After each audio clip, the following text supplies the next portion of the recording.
Welcome to the channel Bookish. Let us start the fifth chapter of the book, The Art of War, which is energy. Sun Tzu said, the control of a large force is the same principle as the control of few men. It is merely a question of dividing up their numbers. Fighting with a large army under your command is no wise different from fighting with the small one. It is merely a question of instituting signs and signals.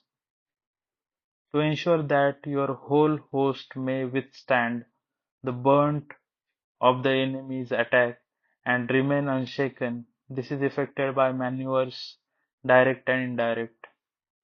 That is, the impact of your army may be like a grindstone dashed against an egg. This is effected by signs of weak points and strong. In all fighting, the direct method may be used to join battle, but indirect methods will be needed in order to secure victory. Indirect tactics, efficiently applied, are inexhaustible as heaven and earth, unending as the flow of rivers and streams, like the sun and moon. They end but to begin anew. Like the four seasons, they pass away to return once more. There are not more than five musical notes, yet the combination of these five give rise to more melodies than can ever be heard. There are not more than five primary colors: blue, yellow, red, white, and black, yet in combination they produce more hues than can ever be seen.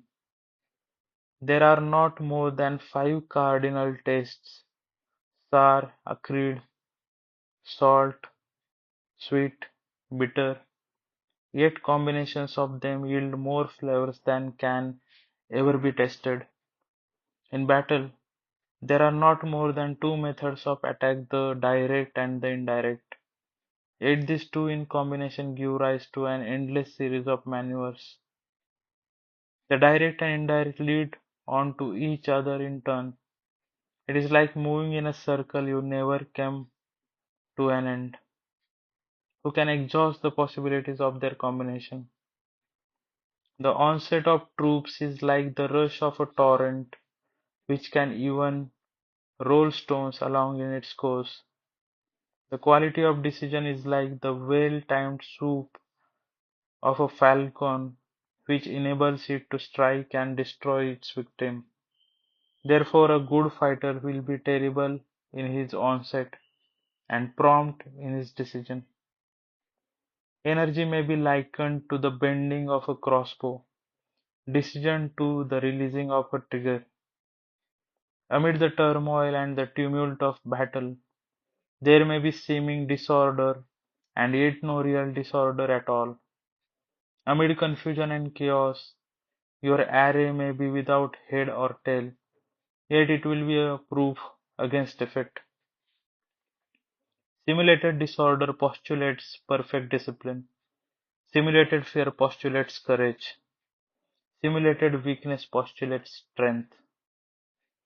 Hiding order beneath the cloak of a disorder is simply a question of subdivision. Concealing courage under a show of timidity presupposes a fund of latent energy. Masking strength with weakness is to be effected by tactical dispositions. Thus one who is skillful at keeping the enemy on the move maintains deceitful appearances, according to which the enemy will act.